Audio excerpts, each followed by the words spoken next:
La civilisation est étroitement liée à la région. C'est dans l'entrelacement des montagnes et des fleuves que se situe notre foyer.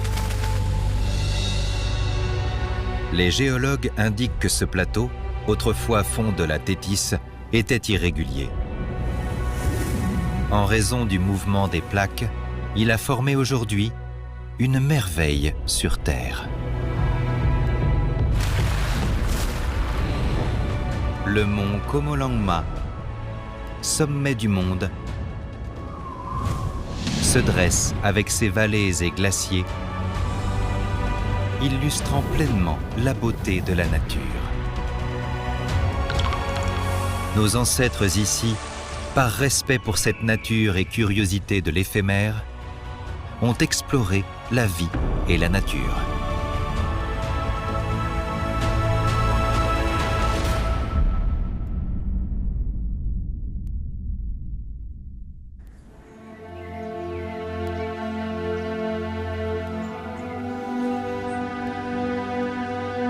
Le monastère de Tashilhunpo se trouve à Shigatse, au Xizang, à environ 380 km du mont Komolangma.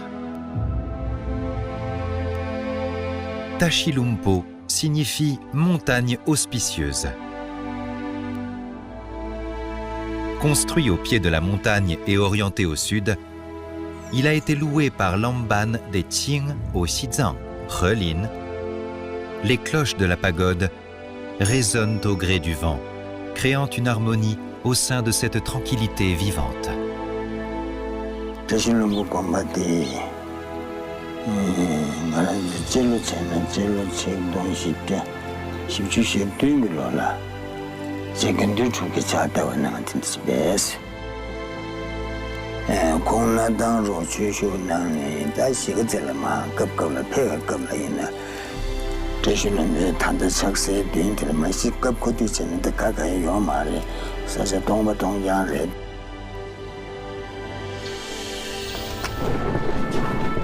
Le monastère de Tashilhunpo appartient aux 6 principaux sanctuaires de la secte Gelugpa du bouddhisme tibétain. Fondé en 1447 par Gedun Drumpa, disciple de Tsongkhapa, il est devenu le siège traditionnel des Panchen des générations successives au fur et à mesure que la secte Gelugpa s'est développée et renforcée. La salle de l'Assemblée, en tant que premier bâtiment du monastère de Tashilhunpo, existe depuis plus de 500 ans. 这个地方呢，我们在藏传佛教这里呢，咱们就叫坐经大殿。下面这个黑色石头呢，是我们这个扎什伦寺没建之前，就是这个天葬台正中心的那个石头。由于在这边的意义呢，等于是给我们人民提醒死亡的一种意思啊，提醒自己的人生里多做善事，不要做恶事，这样的一个行为。Cette pierre noire, façonnée par les siècles, présente un éclat épais.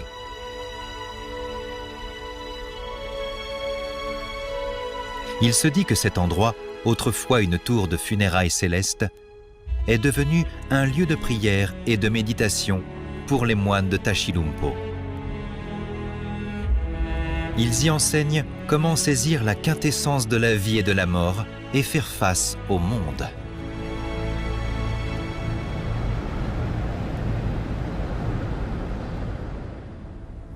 L'histoire de Songtsen Gampo et de la princesse Wencheng est toujours racontée aujourd'hui.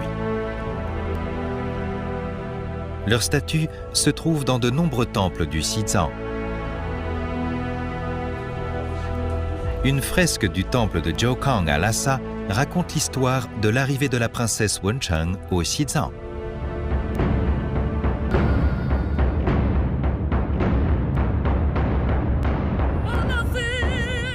Selon l'ancien livre des Tang, durant la 15e année de l'ère Zhenguan, l'empereur Taizong a marié sa fille, la princesse Wencheng, à un prince de Tubo. Il a confié au ministre des rites et au prince de Jiangxia, Taozong, la supervision du mariage et l'escorte de la princesse jusqu'à Tubo. Dans le miroir clair de la généalogie royale, il est enregistré que le voyage vers l'ouest de la princesse Wencheng et de son escorte a été ardu et semé d'embûches. Ils ont dû affronter des montagnes escarpées, explorer des terres agricoles, installer des moulins à eau et contourner les glaces.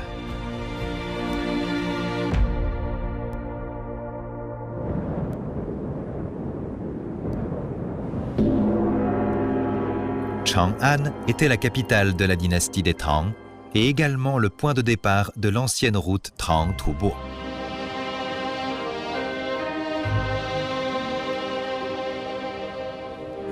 Il y a plus de 1300 ans, la princesse Wencheng, mariée loin à Tubo, a entrepris un long voyage depuis Chang'an. On dit qu'au départ, elle a fait glisser accidentellement le miroir précieux Zhiyue, offert par l'impératrice, qui s'est brisé et éparpillé sur 2 collines différentes, d'où le nom de Mont Zhiyue.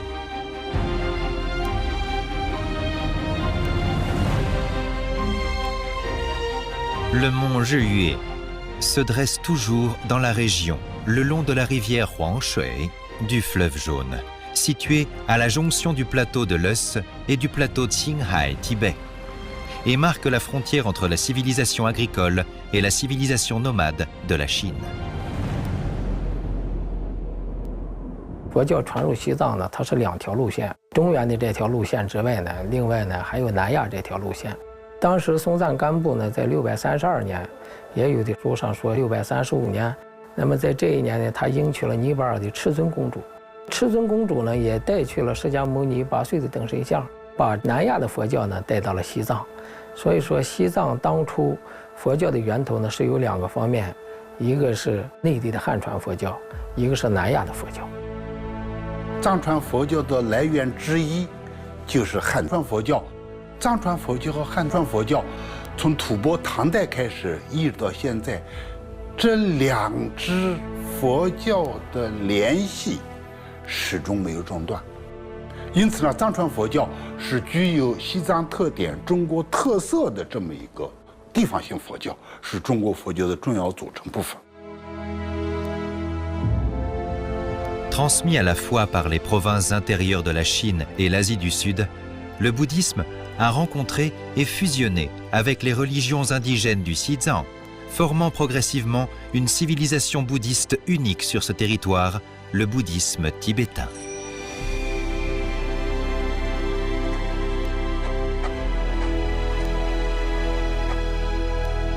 Le bouddhisme tibétain, en tant que culture caractéristique de la Chine, est une composante importante de la culture chinoise.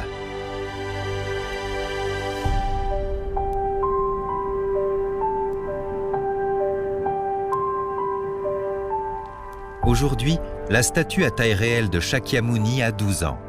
Apportée par la princesse Wencheng, est aujourd'hui installée dans la salle principale du temple de Jiukang à Lhasa, accueillant des fidèles du monde entier. 完州共进藏是唐代汉藏民族关系史上一个重大的事件。完州共进藏带去了大量的物品，很多的随行人员，也还包括一些经典、一些技艺方面的书籍。接下来还有一个金城公主进藏。 La princesse Jincheng a non seulement apporté des centaines de compétences artisanales, mais aussi des classiques chinois tels que commentaires de Zhuo et analyse des printemps et automnes, et a spécialement envoyé des gens dans les provinces intérieures pour apprendre la culture avancée. L'arrivée des 2 princesses des Trang au Xizang a encouragé les échanges culturels et religieux entre les Han et les Tibétains et favorisé leur intégration.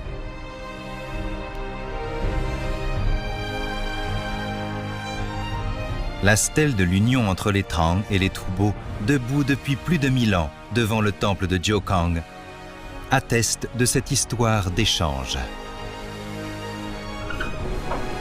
Les relations entre les civilisations Han et tibétaines sont désormais la source majeure de l'évolution culturelle au Xizang.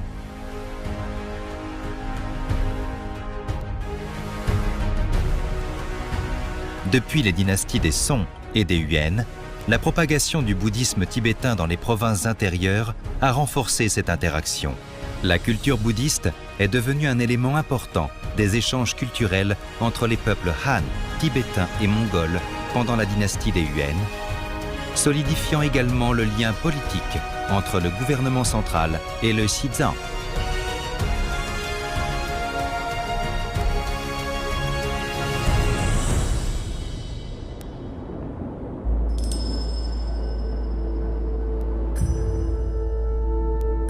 宗喀巴大师就是派自己的弟子大寺法王释迦扎一系派到内地过去了，永乐皇帝赐予给他一个帽子，是个权威的象征。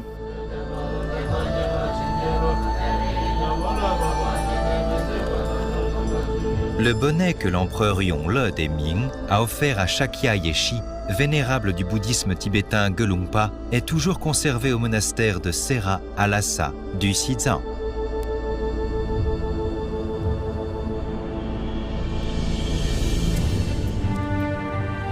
La politique des Ming, de multiples féodalités et constructions collectives, ainsi que le système de tribus, ont fortement influencé la politique du Xizang. Renforcer les liens entre gouvernement central et autorités locales du Xizang et stimuler les échanges culturels et économiques.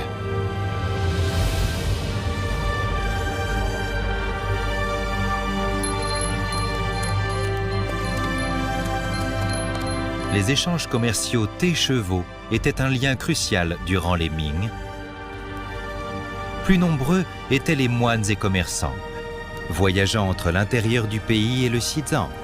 Plus forte était la diffusion ininterrompue de la culture tibétaine et l'apport de civilisation des provinces intérieures de la Chine,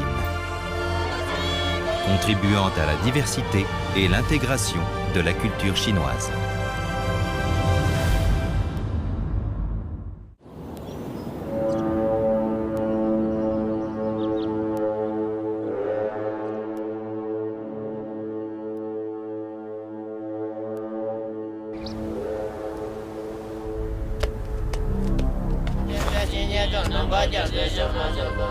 Il fait encore nuit.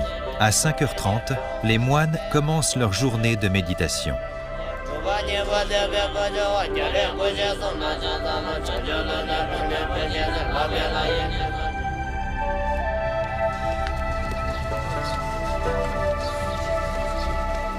Bonnet jaune sur la tête, ils sont vêtus avec soin. Leurs bottes monastiques gardent le style d'il y a des siècles. Aujourd'hui encore, le monastère de Tashilhunpo suit rigoureusement ses règles et enseignements. Le bonnet jaune est un symbole typique de la secte Gelugpa du bouddhisme tibétain. Le jaune symbolise les préceptes religieux. 因为宗喀巴大师创立这个格鲁派以后，他戴了一个黄色的帽子，成了格鲁派的一个标志性的一个符号。所以呢，就有些我们就是在汉文里头现在翻成是黄帽、黄教，这概念是这么来的。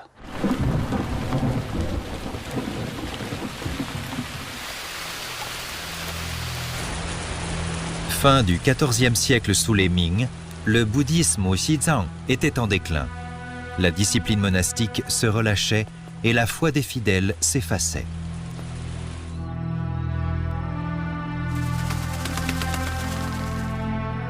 C'est à ce moment que Tsongkhapa a lancé la secte Gelugpa, inversant le déclin du bouddhisme tibétain.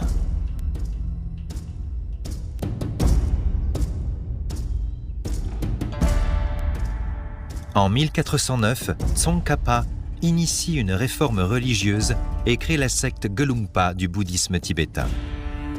Après des siècles de transmission et de développement, la secte Gelugpa est toujours la plus influente et la plus large secte du bouddhisme tibétain au Xizang.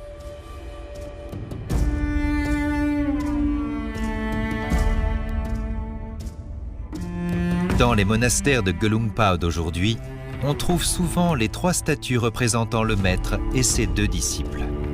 这尊佛像呢，宗喀巴大师格鲁派创始人，也是藏传佛教的改革家。他呢，在格鲁派的戒律上要求的非常严苛。然后呢，左边这个是解凑戒，右边这个是开住戒，第一是班禅。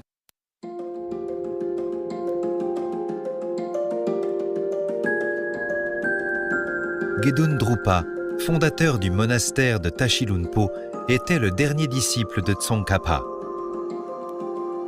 À la mort de ce dernier, Gedun Drupa a poursuivi l'étude des enseignements avec Kedrumje.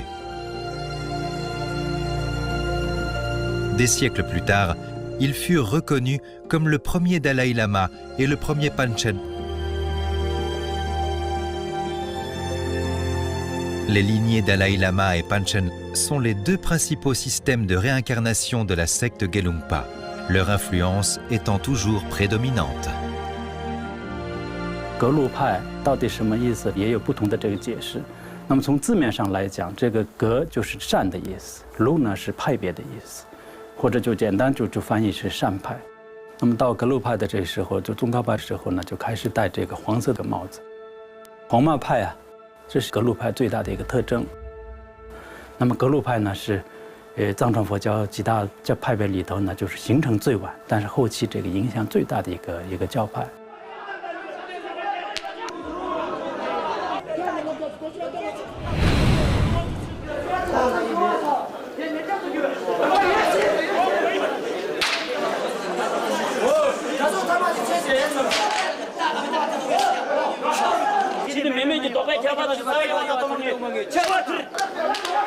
La dialectique des sutras est une méthode d'étude et de pratique unique dans le bouddhisme tibétain. Elle fait aussi partie intégrante de la formation des moines du monastère de Tashilhunpo.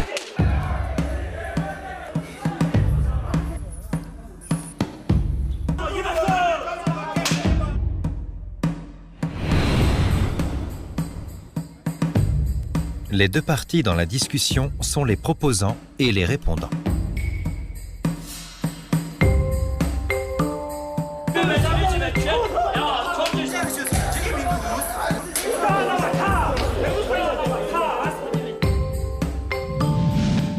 La discussion se lance en frappant des mains. La voie vers la sagesse argumentative s'ouvre avec chaque battement de main.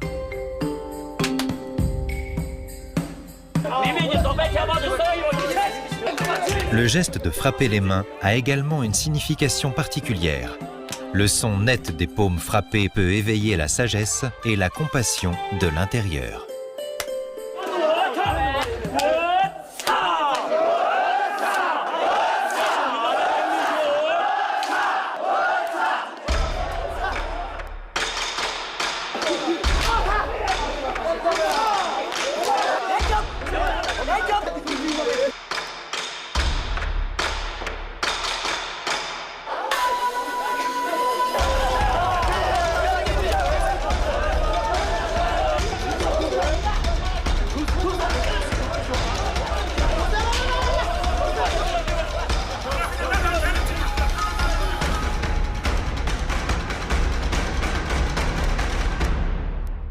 Il y a plus de 400 ans, un jeune moine âgé de 17 ans est apparu lors d'une réunion de discussion sur les sutras du bouddhisme tibétain au monastère de Tashilhunpo.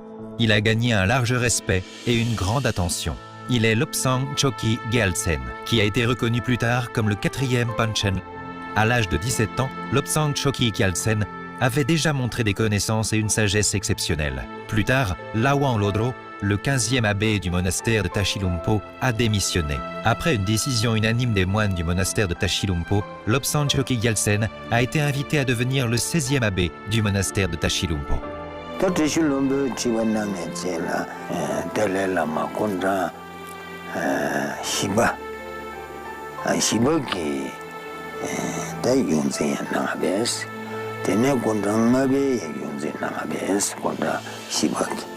Tishingi da aranze zangkule yinere, ukule yinere, kumba mangbo la peni, kumba mangbo kembo da unze da tende nanga lujuye yobes.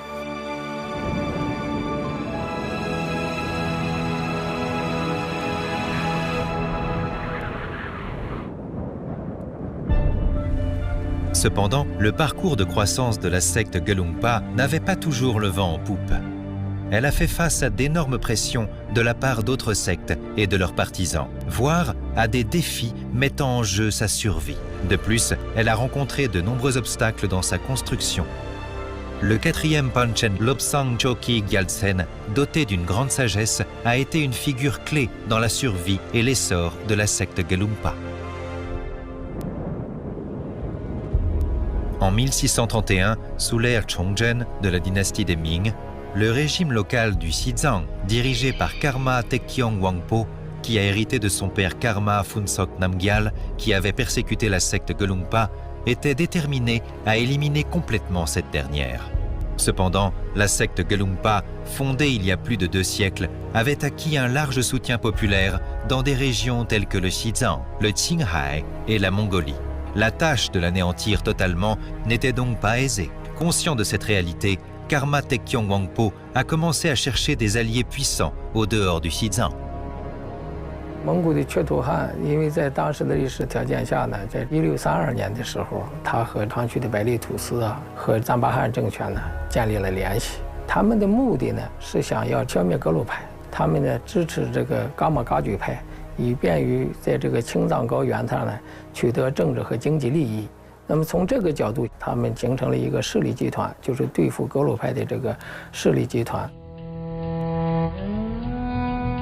Face à la question d'existence de la secte Gelugpa, le 4e Panchen Lobsang Choki Gyaltsen estimait que celle-ci devait également chercher des alliés pour obtenir la force nécessaire pour y résister.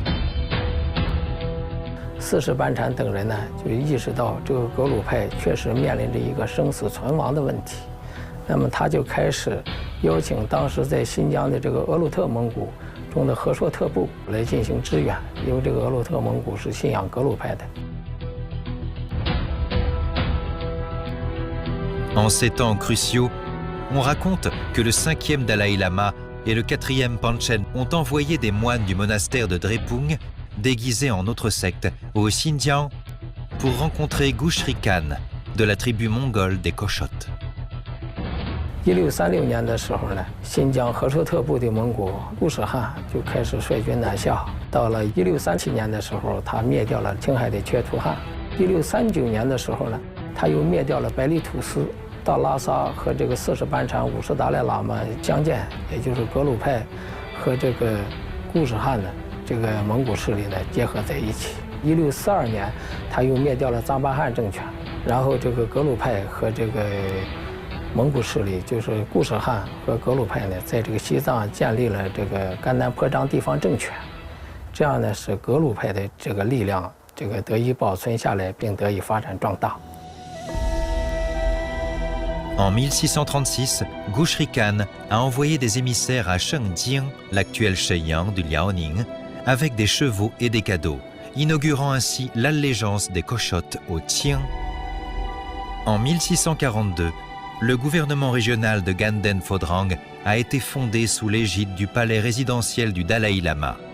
Par la suite, le 5e Dalai Lama a réaménagé le palais du Potala, y déménageant du monastère de Drepung une fois les travaux achevés.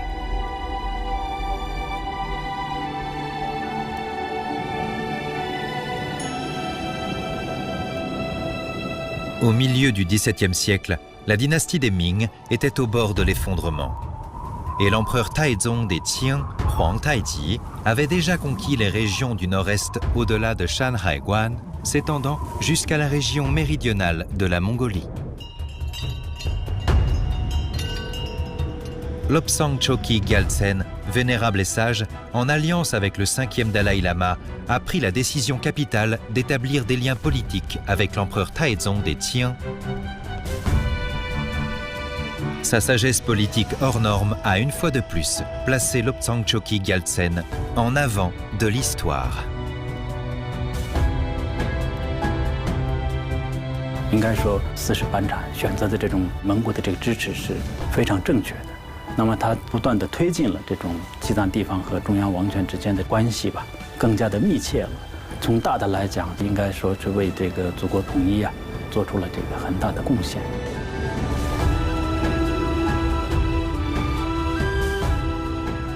Dès le 4e Panchen, le monastère de Tashilhunpo est devenu leur résidence officielle.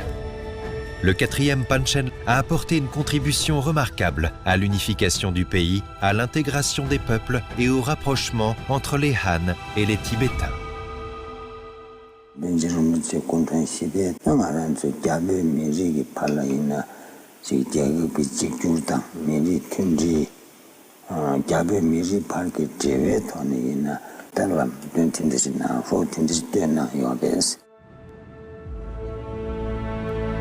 En 1645, la deuxième année du règne de Shunzhi des Qing, Gushri Khan a donné le titre de Panchen Bogd à Lobsang Choki Gyaltsen, suivant l'exemple d'Altan Khan qui a honoré Sonam Gyatso du titre de Dalai Lama. Le Gelugpa a confirmé Lobsang Choki Gyaltsen comme le 4e Panchen et a reconnu rétroactivement les 3 premiers Panchen. Le Gelugpa du bouddhisme tibétain a ainsi créé 2 systèmes majeurs de réincarnation, le Panchen et le Dalai Lama. 达赖呢是这个蒙古语大海的意思，这个喇嘛是上师的意思，班禅呢就是大学者的意思，额尔德尼的意思呢是满语，就是珍宝、宝贝的意思，合起来呢就是宝贝学者的意思。那么他在藏传佛教里头被认为是无量光佛的化身，这是2个名号的含义。达赖和班禅呢，他是格鲁派的2个大活佛。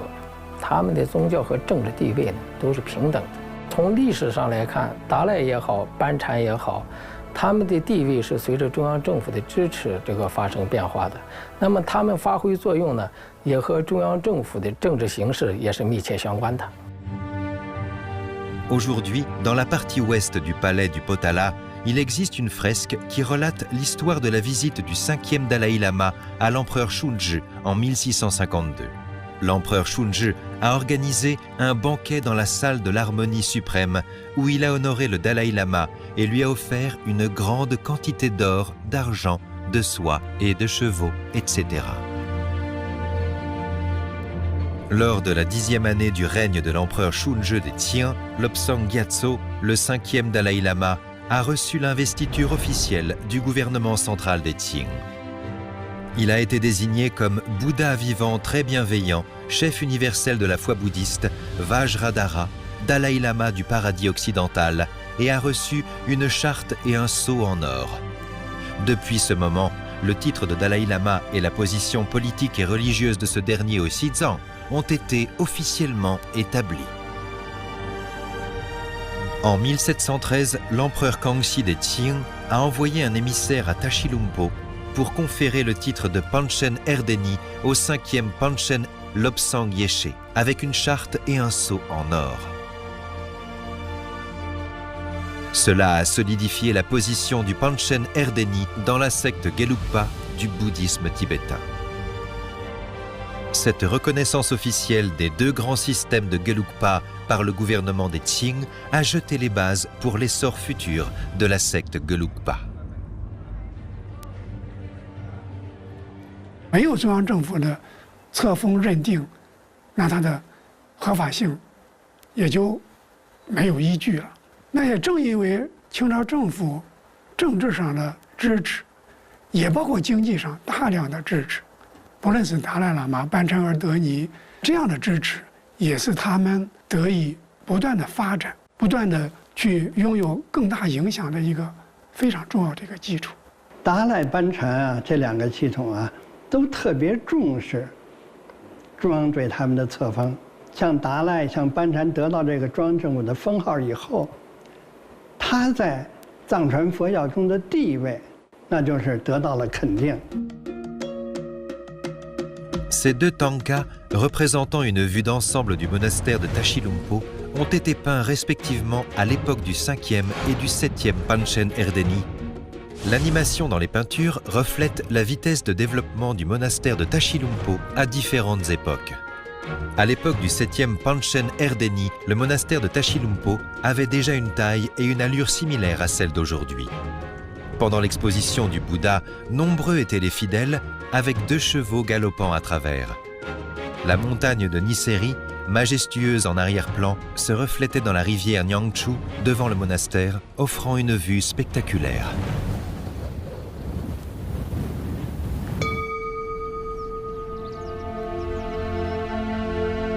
Au cœur du complexe du monastère de Tashilhunpo, une salle de prière, nommée par les moines salle de prière Han. Ce fut jadis le lieu de rencontre entre le Panchen Erdeni et l'Anban résidant au Xizang. Le trône dans le salon, toujours impeccable, maintient la décoration de l'époque de la dynastie des Qing.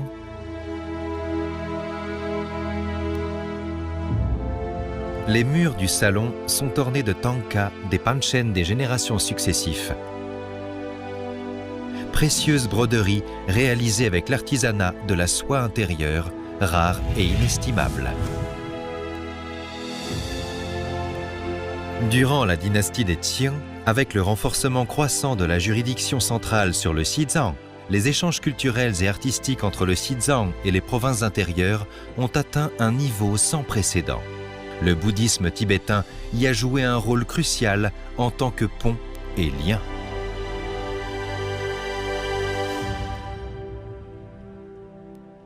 这幅唐卡呢，1780年啊，这个乾隆皇帝当时苏州有个非常有名的一位那个肖像的那个大师叫陆灿，他专门请到这个热河，现在这个承德嘛。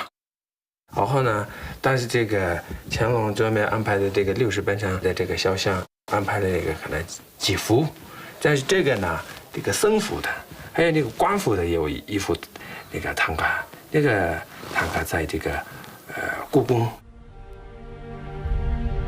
Lobsang Palden Yeshe, le 6e Panchen Erdeni, est le premier Panchen Erdeni qui a rencontré l'empereur Qianlong lors de la visite à Beijing. Ce portrait réalisé par l'artiste impérial Lu Zhan est d'une grande vivacité, nous offrant ainsi un aperçu des traits et de l'expression faciale du 6e Panchen Erdeni à l'époque.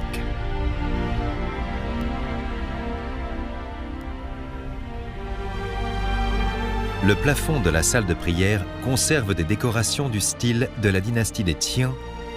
Malgré leur ancien âge et les motifs et les couleurs un peu délavées, les ornementations de dragons évoquent toujours l'impressionnante prospérité de l'empire central de l'époque.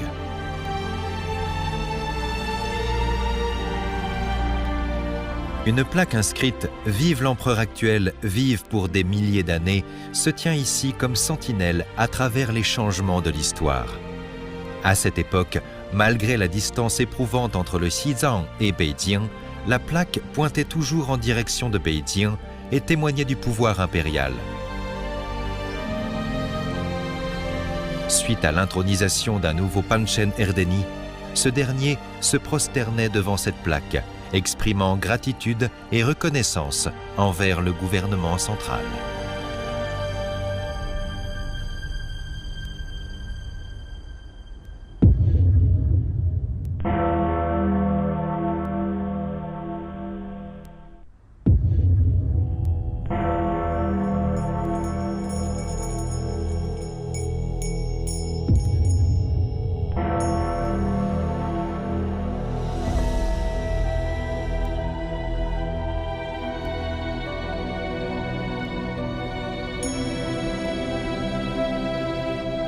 Cet immense Bouddha en bronze doré, le plus grand en intérieur au monde, demeure l'un des principaux monuments du monastère de Tashilhunpo, a été construit par le 9e Panchen Erdeni.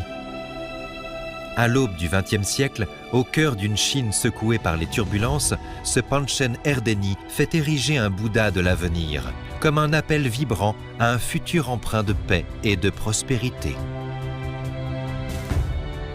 Suite à l'accomplissement de cette grande statue, le 9e Panchen Erdeni part vers les provinces intérieures. Il voyage à travers le pays pour appeler à la résistance contre l'invasion japonaise, afin de préserver la patrie. Il rend son dernier souffle au monastère de Giegu, dans le Qinghai, sur le chemin de retour vers le Xizang. 90班禅呢，当时准备后面捐建一尊无量佛的尊像，但是因为正好赶上了抗日时期，所以他把那些钱财呢都捐到抗日的前线去了。 En regardant ce bâtiment encore inachevé, nous pouvons toujours ressentir le patriotisme ardent du 9e Panchen Erdeni.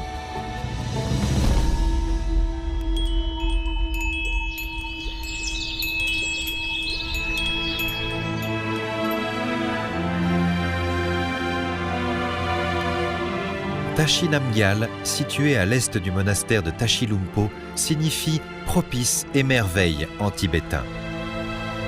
C'est là que se trouve le stupa funéraire commun construit par le 10e Panchen Erdeni pour les Panchen Erdeni de la 5e à la 9e réincarnation. Et il a personnellement supervisé la cérémonie de consécration. En 1989, le 10e Panchen Erdeni a réalisé son vœu de consacrer le stupa, ce qui a été sa dernière grande réalisation avant son décès. Quelques jours après, épuisé par ses efforts, il est décédé à Dötjing Kelsang Phodrang à Shigatse.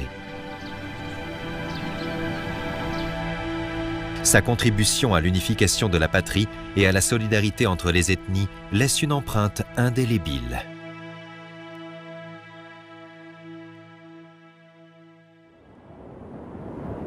Aujourd'hui, l'exposition du Bouddha demeure l'une des fêtes les plus solennelles du bouddhisme tibétain.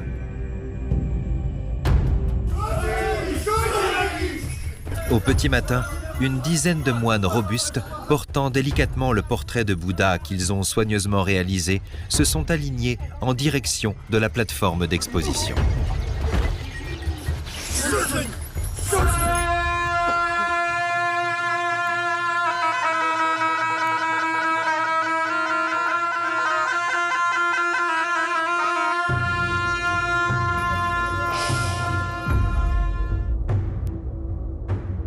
Même s'ils sont faits de soie et brodés avec soin, les portraits de Bouddha de cette taille ne sont pas faciles à soulever.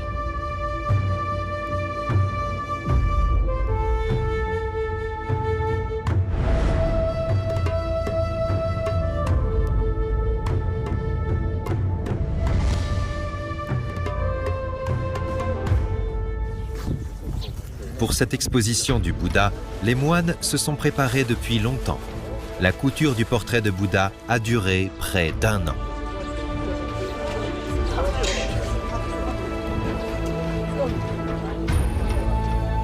Le festival de l'exposition du Bouddha au monastère de Tashilhunpo se tient pendant 3 jours chaque année, du 14 au 16 du 5e mois du calendrier tibétain.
Depuis des siècles, la tradition du festival de l'exposition du Bouddha au monastère de Tashilhunpo rassemble chaque année à la mi-mai du calendrier tibétain les moines et citoyens de Shingatse. Cette pratique religieuse unique et authentique attire des foules pour non seulement admirer le grand spectacle, mais aussi espérer les pluies bénéfiques post-festival qui favorisent les récoltes.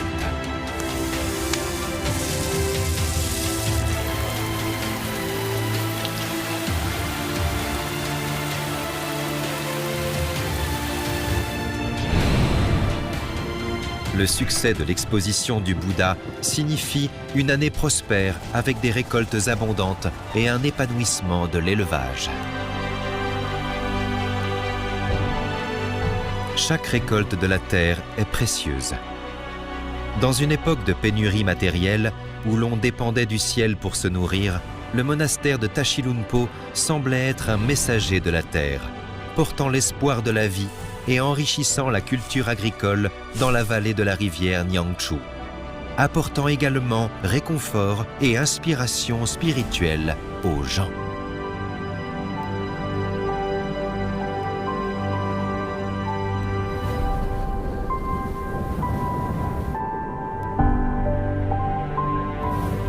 Au-dessus du monastère de Tashilhunpo, sous le ciel nocturne étoilé, le temps passe, témoignant de l'impermanence du monde. La lignée actuelle des Panchen Erdeni sur cette terre perpétue l'héritage amoureux de la religion et de la patrie, bienfaisant, défendant et servant le peuple.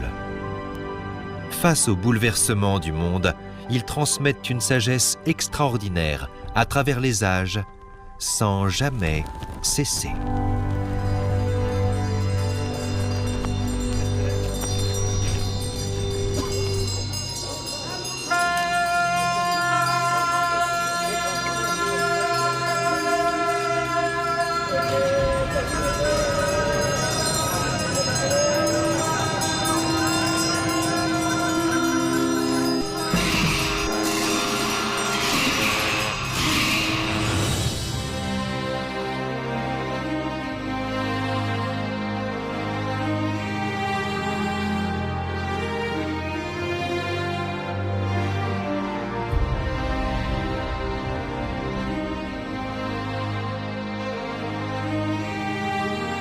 世界上曾经产生过成千上万种宗教，